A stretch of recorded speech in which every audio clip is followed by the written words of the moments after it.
Students, मैं हूं श्वेता। स्वागत है आप सभी का मेरे इस यूट्यूब चैनल लखनऊ लर्निंग में। लिसनर्स, आज की इस वीडियो में हम बिजनेस ऑर्गेनाइजेशन के टॉपिक सेंट्रलाइजेशन एंड डिसेंट्रलाइजेशन के बारे में जानेंगे।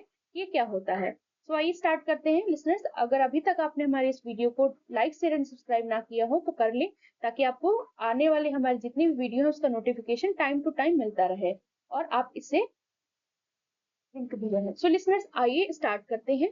सबसे पहला आता है हमारा सेंट्रलाइजेशन। सेंट्रलाइजेशन क्या होता है, यानी केंद्रीकरण। सो मैंने इसमें जो डेफिनेशन है उसको हिंदी में भी दे दिया है ताकि हिंदी वाले बच्चों को प्रॉब्लम ना हो।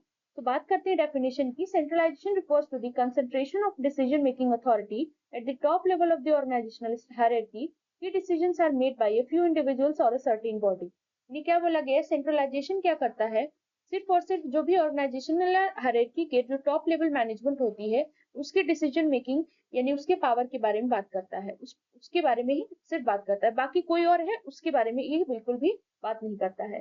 कि डिसीजंस जो भी होते हैं वो कुछ इंडिविजुअल्स के द्वारा लिए जाते हैं या सेंट्रल बॉडी के द्वारा ली जाती है। यानी सेंट्रलाइजेशन का मतलब होता है कि जो भी पावर अथॉरिटी होती है वो टॉप लेवल के पास होती है।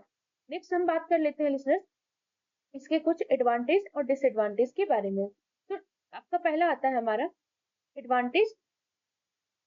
तो आइए स्टार्ट करते हैं। एडवांटेज है हमारा यूनिफॉर्मिटी। मिनट वेट करिएगा।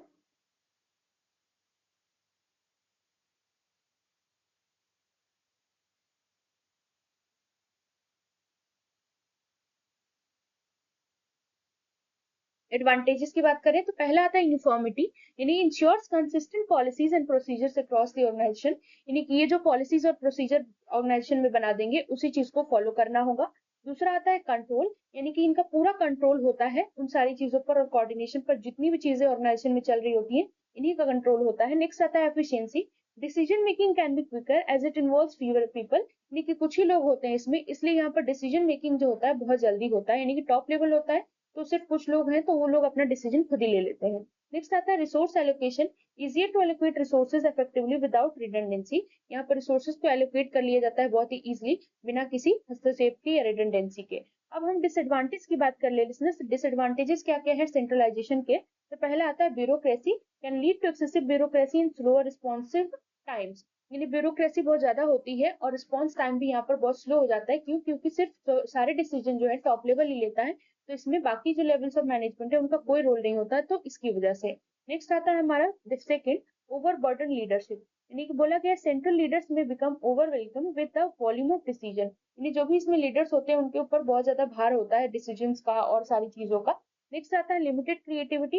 अब जाहिर सी बात है सिर्फ टॉप लेवल के हाथों में ही सब कुछ है, तो वो जितना कर पाएगा भाई, तो बाकी लोगों के हाथों में ना पावर है ना रिस्पॉन्सिबिलिटी है, कुछ नहीं है, सिर्फ वो जितना बताया जा रहा है उतना कर रहे हैं। तो क्रिएटिविटी भी यहाँ पर कम हो जाती है। Reduced input from lower level can stifle innovation and creativity. अब आपने लोअर लेवल को कोई इसमें इन्वॉल्वमेंट नहीं दी है, तो इसकी वजह से ना ही इनोवेशन, नए नए आइडियाज भी नहीं आ पाते और ना ही क्रिएटिविटी हो पाती है। ये एक डिसएडवांटेज है। नेक्स्ट हम बात कर ले एम्प्लॉयज मोरल की। तो lower level of autonomy can affect employees motivation and satisfaction. अब क्योंकि लोअर लेवल पे कुछ है ही नहीं, तो उसके वजह से जो एम्प्लॉयज जो होते हैं उनके मोटिवेशन और सेटिस्फेक्शन लेवल पे भी काफी प्रभाव पड़ता है। अब आप बात करते हैं हम अपने डिसेंट्रलाइजेशन के बारे में, विकेंद्रीकरण। अब डिसेंट्रलाइजेशन क्या होता है। Decentralisation involves distributing decision making authority to lower level with in the organisation. It empowers various department and managers to make decisions relevant to their area। Decentralisation का मतलब होता है लिसनर्स की डिसीजन मेकिंग अथॉरिटी जो है अब सबके पास है, यानी लोअर लेवल के पास भी है ऑर्गेनाइजेशन के अंदर। ये बहुत सारे डिपार्टमेंट और मैनेजर्स को एम्पावर करता है कि वो डिसीजंस ले अपने एरिया से, जो भी उनको चीजें लेनी है, जो भी निर्णय लेनी है, तो वो उनको क्या करता है, एम्पावर करता है कि आप ये डिसीजन ले सकते हैं। तो डिसेंट्रलाइजेशन में ये होता है। नेक्स्ट हम बात कर लेते हैं लिसनर्स इसके एडवांटेजेस की।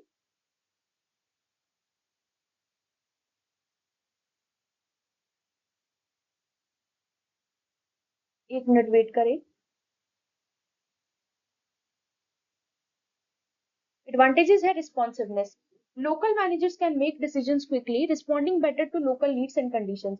यानी जो भी वहाँ का मैनेजर होगा, लोकल मैनेजर होगा, वो बहुत ही जल्दी डिसीजन ले पाता है और जो भी नीड्स और कंडीशंस जो भी फुलफिल करनी है उसको बहुत अच्छे से कर पाता है। नेक्स्ट आता है एम्प्लॉयज एम्पावरमेंट, यानी increases motivation and job satisfaction as employees have more control over their work.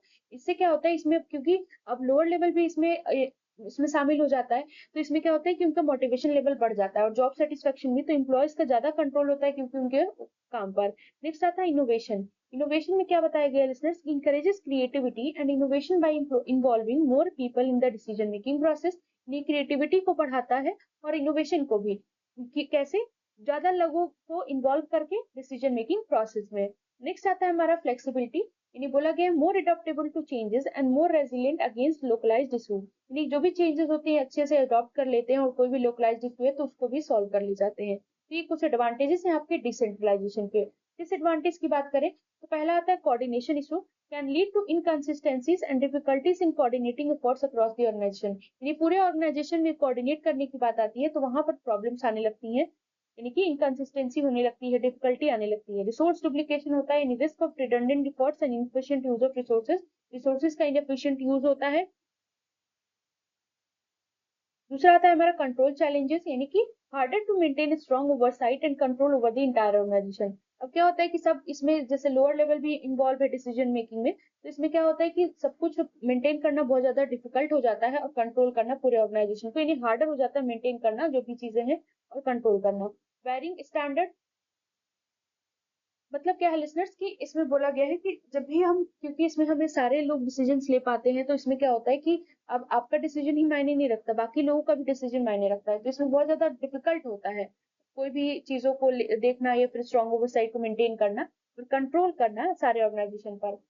और वेरिंग स्टैंडर्ड क्या होता है, potential for varying standard and practices that can affect the brand and overall performance। बोला गया है कि potential होता है जो भी हमारे स्टैंडर्ड एंड प्रैक्टिस है वो वैरी करता है, जो कि इफेक्ट करता है हमारे ब्रांड और पूरे के पूरे परफॉर्मेंस पे। तो ये कुछ डिसएडवांटेजेस होते हैं डिसेंट्रलाइजेशन के। आई होप आपको क्लियर हो गया होगा। अगर वीडियो पसंद आए तो do like share and subscribe. Thank you for watching. Next video के लिए जरूर सब्सक्राइब करें। Thank you.